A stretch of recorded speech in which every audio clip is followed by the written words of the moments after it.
नमस्कार, स्वागत है आपका। आपके साथ मैं दीपेश बरकले। छत्तीसगढ़ में धर्मांतरण के मुद्दे पर सियासी संग्राम छिड़ा हुआ है।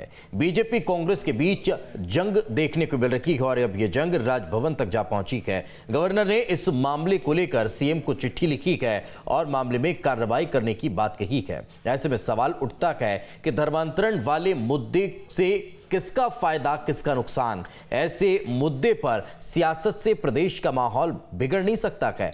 मामले में कार्रवाई हो रही है तो राजभवन कैसे मामला पहुंच रहा है। धर्मांतरण पर रोक लगाने के लिए सरकार आखिर कर क्या रही है। ऐसे बहुतेरे सवाल हैं जिनके जवाब तलाशने की कोशिश करेंगे। पहले ये रिपोर्ट देखिए। छत्तीसगढ़ में धर्मांतरण का मुद्दा भूपेश सरकार के लिए गले की फांस बन चुका है। वहीं विपक्ष में बैठी बीजेपी सत्ता में आने के लिए इस मुद्दे पर सरकार को घेरने में कोई कोर कसर नहीं छोड़ना चाहती। इतना ही नहीं, इस मुद्दे की आंच अब राजभवन भी जा पहुंची है। गवर्नर ने धर्मांतरण को लेकर नाराजगी जताई और सरकार को चिट्ठी लिखकर मामले में कार्रवाई करने की बात कही।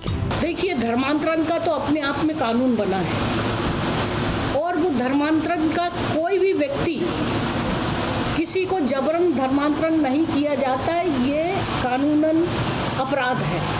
अगर कोई इस तरह की शिकायत आती है कि कोई जबरन प्रलोभन लालच से अगर कोई धर्मांतरण करवा रहा है तो निश्चित रूप से उसके ऊपर कानूनी कार्रवाई होनी चाहिए।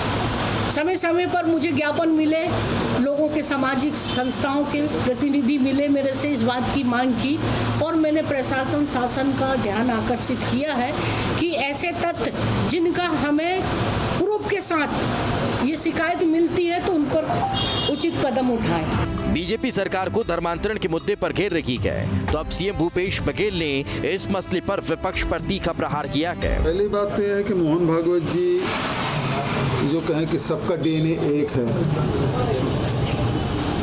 चाहे वो हिंदू हो चाहे मुसलमान हो, जो हिंदुस्तान में रहते हैं उसका डीएनए एक है, तो फिर योगी आदित्यनाथ जी अब्बा जान और इसके बाद फिर क्यों करते हैं। फिर दूसरी बात ये कहते हैं जनसंख्या नियंत्रण की बात और उसमें केवल एक वर्ग को टारगेट किया जा रहा है, तो वो खुद ही कंफ्यूजन में है। उसको अपनी कंफ्यूजन पहले दूर करना चाहिए। वो कह क्या रहे हैं, एक तरफ दूसरी बात करते हैं, दूसरी तरफ दूसरी बात करते हैं। वो अपनी बात का ही खंडन करते हैं। इसको किस रूप में लिया जाए। 2023 में प्रदेश में विधानसभा चुनाव को न कहें, 2018 में कांग्रेस से मिली कड़ी शिकस्त के बाद बीजेपी इस बार धर्मांतरण को मुद्दा बनाकर सत्ता पर काबिज होने की कोशिश में जुटी हुई है, जो कांग्रेस पार्टी के सामने बड़ी चुनौती बनी है। Team news state. जब धान के कटोरे में धर्म पर उबाल हो तब फिर सियासी बवाल मचता हुआ हमेशा दिखाई देता है और यही छत्तीसगढ़ में भी दिखाई दे रहा है। इसी पर आज चर्चा करेंगे। जयंत वर्मा जी हमारे साथ जुड़ चुके हैं, वरिष्ठ पत्रकार हैं। सर, बहुत बहुत स्वागत आपका। डॉक्टर कृष्णमूर्ति बांधी जी हमारे साथ हैं, बीजेपी के वरिष्ठ नेता हैं। बांधी साहब, आपका भी बहुत बहुत स्वागत है। और अभय नारायण राय साहब हैं, कांग्रेस का पक्ष रखेंगे। अभय नारायण सर, आपका भी बहुत बहुत स्वागत है। सबसे पहले अभय नारायण साहब, आपसे ही सवाल है और सवाल ये है कि पहले एसपी सुनील शर्मा का पत्र, उसके बाद विपक्ष का लगातार इस मसले पर आक्रामक होना और अब राज्यपाल का इसको लेकर चिट्ठी लिखना, क्या ये दर्शाता है कि वाकई में धर्मांतरण का मसला है छत्तीसगढ़ में और यही वजह है कि ये तमाम चीज़ें एक के बाद एक निकल कर सामने आ रही हैं?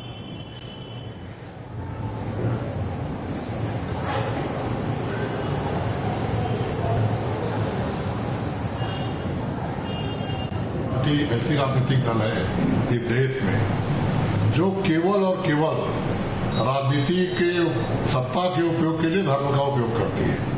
धर्म की बातें करेगी, धर्म एक दूसरे के धर्म को लड़ाने का काम करेगी। आज छत्तीसगढ़ में भारतीय जनता पार्टी के 14 विधायक हैं। छत्तीसगढ़ की जनता ने इनको नकार दिया है, 15 साल के कार्यकाल को नकार दिया है।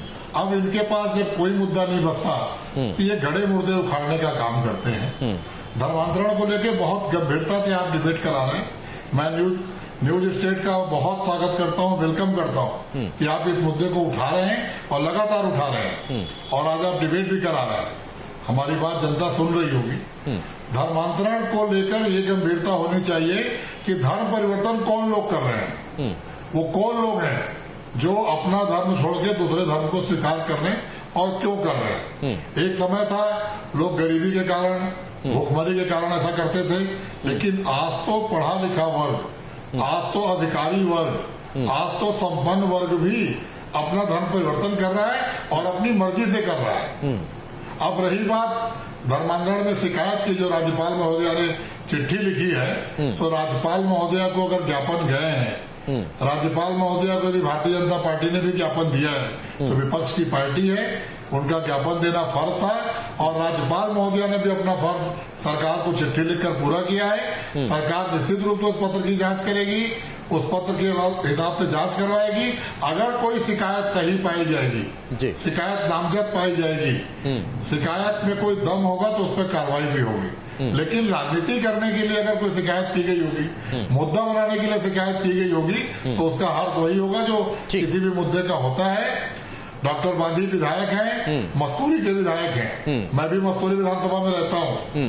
मस्तूरी विधानसभा में धर्मांतरण होता है तो बांधी जी ने रोकने के लिए क्या काम किया, कितने लोगों के पास गए, जवाब ले लेते हैं। और बांधी जी यहाँ बैठे हैं, भारतीय जनता पार्टी का कोई भी विधायक जी कितनी लिखित शिकायत की है किसी के नाम से? ठीक है, आज तक एक भी लिखित शिकायत किसी के नाम से किया हो? कैसे देखते हैं? पहले एसपी पत्र लिखते हैं, उसके बाद बीजेपी लगातार राजनीति न करे। लौट रहा हूं अभय जी। डॉक्टर साहब कैसे देखते हैं? पहले एसपी साहब पत्र लिखते हैं, उसके बाद लगातार विपक्ष इस मसले को उठाता है, राज्यपाल तक आप लोग जाते हैं, राज्यपाल अब इस मसले को लेकर फिर सरकार को एक पत्र लिखती हैं। अगर वाकई में सारी चीज़ें हैं तो फिर कहाँ दब रखी हैं, कहाँ छिप रखी हैं, कहाँ आपको इसमें कमी नजर आती है?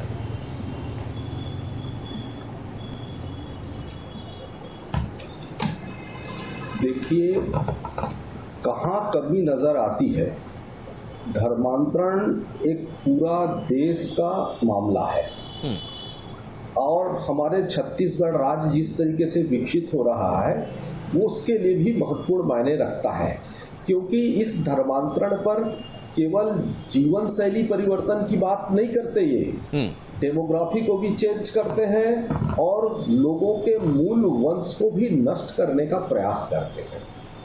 अभी कई प्रकार के जो संगठित धार्मिक गिरोह हैं और जो लोग मिशनरी के जो लोग हैं, वो लोगों की गरीबी, बेबसी, लाचारी को लाभ उठा करके रखते हैं, उसको धोखाधड़ी करते हैं, उसके साथ छल करते हैं।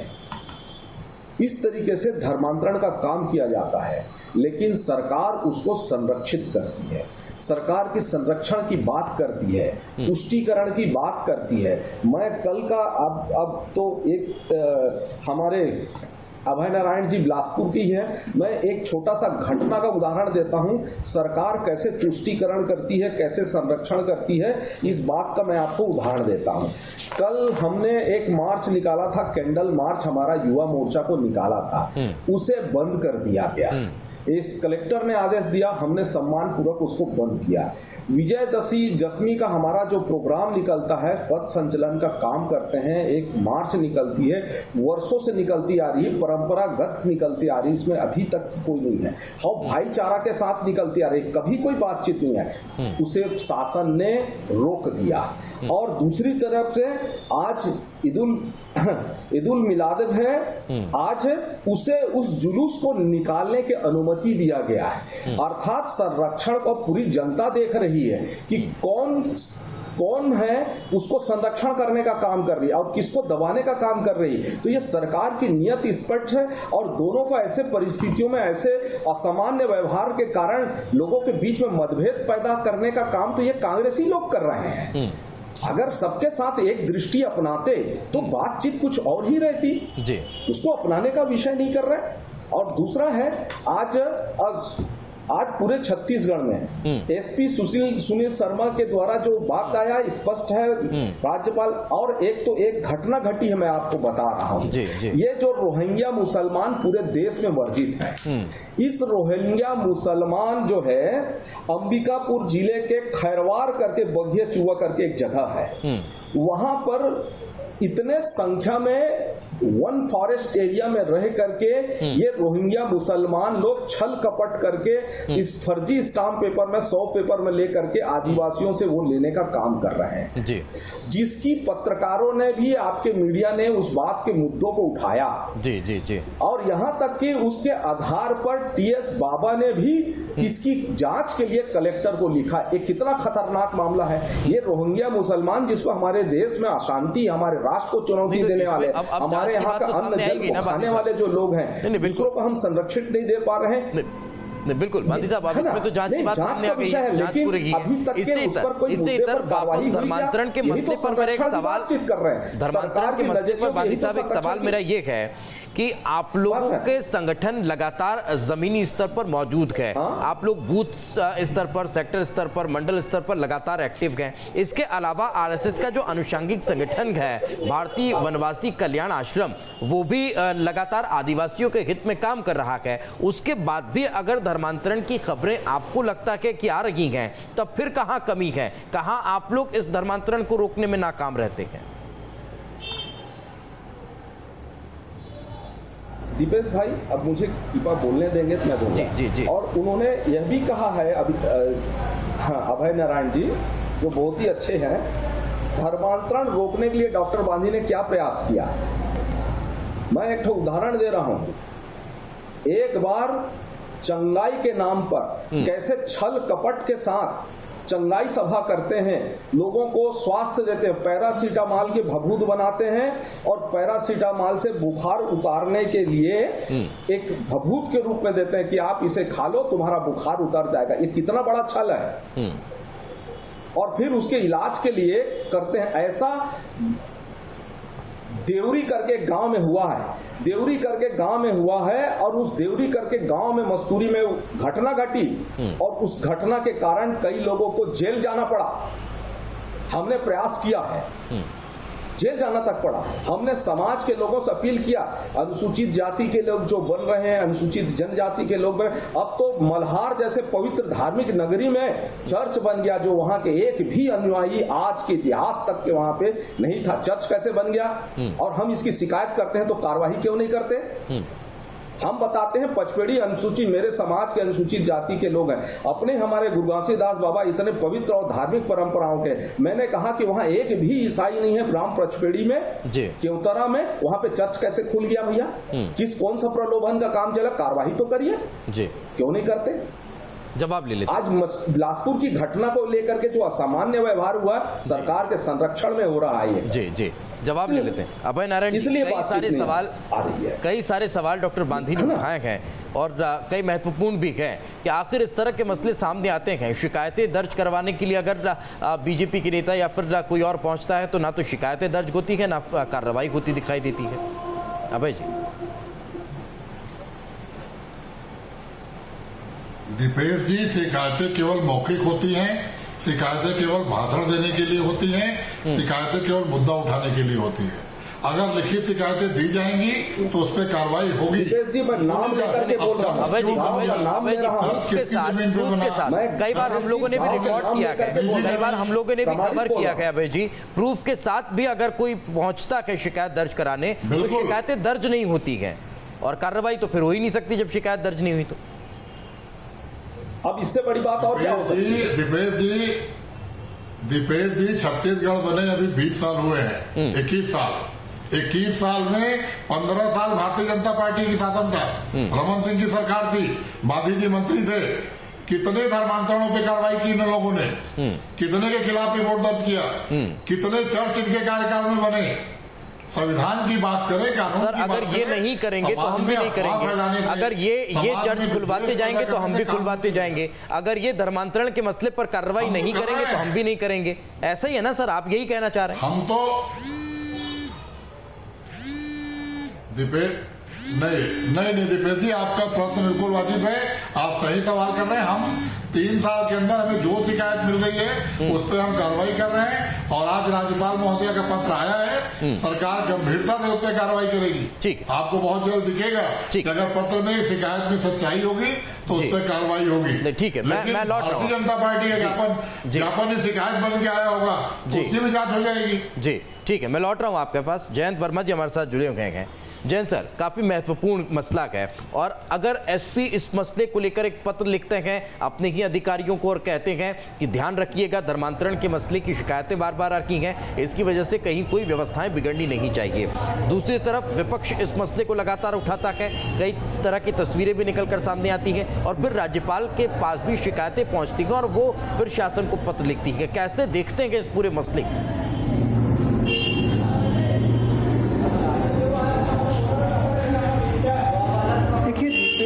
धर्मांतरण का मामला जो है ये मतलब इसके कई आयाम हैं। जैसे प्रलोभन देके यदि कोई किसी को धर्म परिवर्तन के लिए बाध्य करे मतलब कंपेल करे तो अपराध है। पर यदि एक क्रिश्चियन मिशनरी है, कहीं रिमोट एरिया में जाके स्कूल चला रही है, अस्पताल चला रही है और सालों से चला रही है, अब उससे प्रभावित होकर यदि कोई क्रिश्चियन बन रहा है तो मुझे लगता है ये प्रलोभन तो नहीं कहलाएगा। फिर ये भी होना चाहिए कि हिंदू धर्म की रक्षा करने के लिए जो लोग लगे हुए हैं और जो अपने आप को ठेकेदार भी समझते हैं, तो उनको ये देखना चाहिए कि एक हिंदू का शोषण ना करे। हिंदू यदि भीख मांग रहा है तो वो भीख क्यों मांग रहा है, उसको भीख मंगेपन से उसको निकाला जाए। तो ऐसे काम करने लगे तो मुझे लगता है कि बहुत से लोग जो हैं मजबूरी में धर्म परिवर्तन करते हैं, ऐसे नहीं होगा। पर धर्म परिवर्तन का मामला इतना महत्वपूर्ण नहीं है आज जितना कि बाकी की और किसान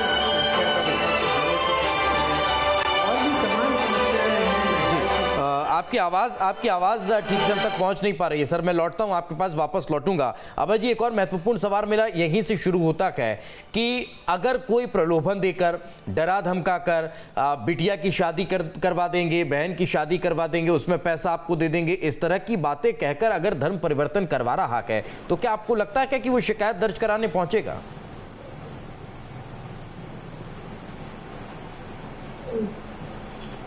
अभी जयंत वर्मा जी ने बहुत महत्वपूर्ण बात कही है जो आज के डिबेट के लिए बहुत पंच लाइन है कि मिशनरी के लोग अगर सेवा कर रहे हैं, मिशनरी के लोग अगर शिक्षा का प्रसार कर रहे हैं और हिंदू ही हिंदू का शोषण कर रहा है, तो ये जब दो स्थितियां दिखेंगी तो गरीब आदमी, समझदार आदमी किधर जाएगा, क्या करेगा? धर्मांतरण अपराध कहाँ पे है? जब जबरदस्ती कराया जाए, प्रलोभन देके कराया जाए। लेकिन अगर धर्म परिवर्तन वो खुद करता है तो उसको संविधान में अधिकार प्राप्त है, वो अपने अधिकार का उपयोग कर रहा है। ये इन बातों को ही तो भारतीय जनता पार्टी को समझना है। और मैं तो एक दूसरी बात कह रहा हूँ, दीपेश जी, गांधी जी भारतीय जनता पार्टी के उप नेता प्रतिपक्ष हैं, मंत्री भी रहे हैं, 3 बार के विधायक हैं। मोदी जी और अमित शाह से बात करें और देश पे धर्मांतरण के खिलाफ कानून पास कर दें कि कोई धर्म परिवर्तन नहीं कर सकता। 370 हटा लेते हैं। जब तो कानून तो है ना, दुनिया अगर स्वतंत्रता के साथ अगर कोई निर्णय ले रहा है तो वो धर्म परिवर्तन कर सकता है। लेकिन अगर लालच देकर, प्रलोभन देकर, पैसों का लालच देकर, डराकर जबरिया धर्म परिवर्तन करवाया जा रहा है, तब तो फिर कार्रवाई होनी चाहिए ना। या फिर हम आंख बंद कर लें कि ठीक है उसने पैसे ले लिए, वो धर्म परिवर्तन कर रहा है, हम आंख बंद करके बैठे हुए हैं। ऐसा तो नहीं हो सकता ना भाई जी।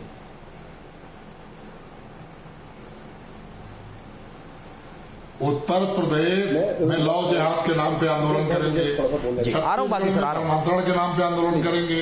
इनका काम समाज को बांटना है, इनका उद्देश्य बिल्कुल नहीं है धर्मांतरण को रोकना या धर्म परिवर्तन क्यों हो रहा है। तो भारतीय जनता पार्टी बात नहीं कर रही है। आपने कहा इनके वनवासी कल्याण संस्थान पूरे आदिवासी इलाकों में काम कर रहे हैं, उसके बाद भी बड़ी संख्या में आदिवासी कर रहे हैं। शिक्षा की अलग भी जगह है ना, वहाँ पर तो आवासीय विद्यालय भी चलते हैं, वनवासी लोग हैं। नहीं बिल्कुल, वनवासी विद्यालय भी चलते हैं, वहाँ पर उनको आदिवासियों को शिक्षित करने का काम भी लगातार कर रहे हैं।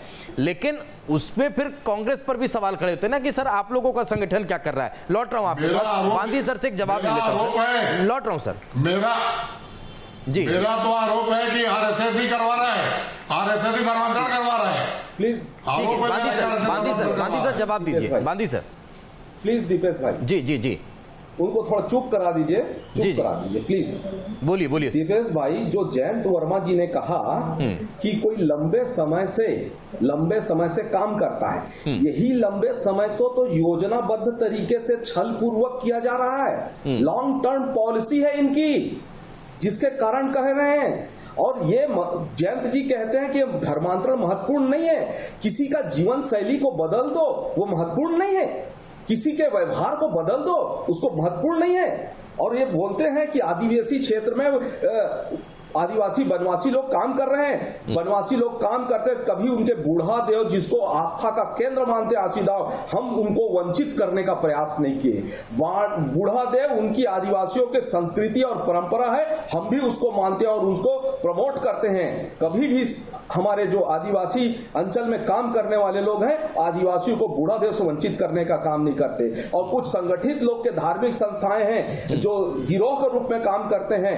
उनकी धार्मिक आस्थाओं को बदलने का काम करते हैं, उसकी जीवन शैली को बदलने का काम करते हैं, उनकी परंपराओं को बदलने का काम। ये छल नहीं है, धोखाधड़ी नहीं है क्या? प्लान करके करते हैं और लंबे समय का टारगेट लेकर, लॉन्ग टर्म पॉलिसी लेकर के काम करते हैं जी।